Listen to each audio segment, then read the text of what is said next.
Dalam riuh dunia aku mencari satu jawaban untuk hati.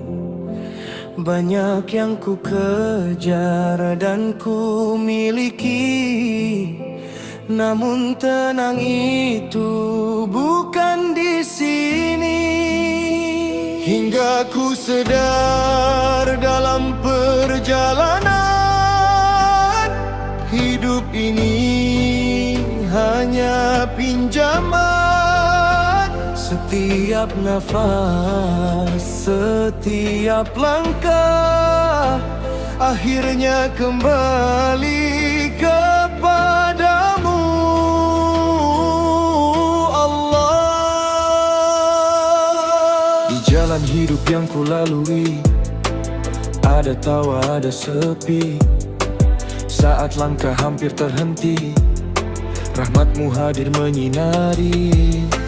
Dalam lemahku mencari, dalam gelapku ngerti, tiada tempat untuk bersandar selainmu yang maha besar. Bila hati mula terluka, bila jiwa hilang percaya, ku angkat tangan penuh harapan, memohon kasih dan keampunan.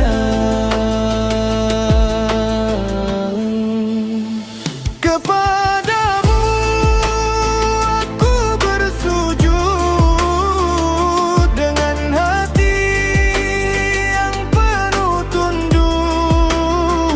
Segala salah, segala hilaf ku serahkan padamu ya Allah.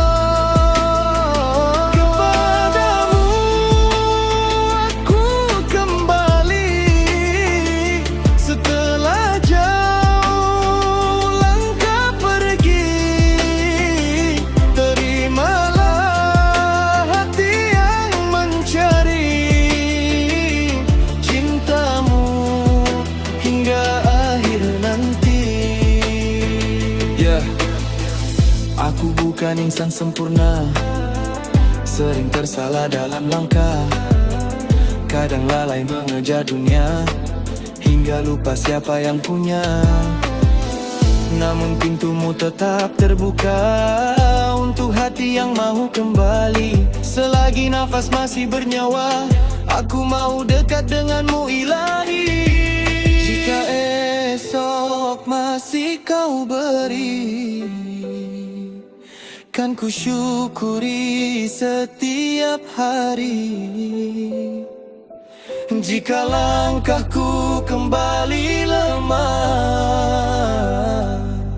pimpinlah aku menujumu Allah. Kepadamu aku bersujud dengan hati yang penuh tunduk. Segala salah, segala hilaf ku serahkan padamu ya Allah. Kepadamu aku kembali setelah jauh langkah pergi.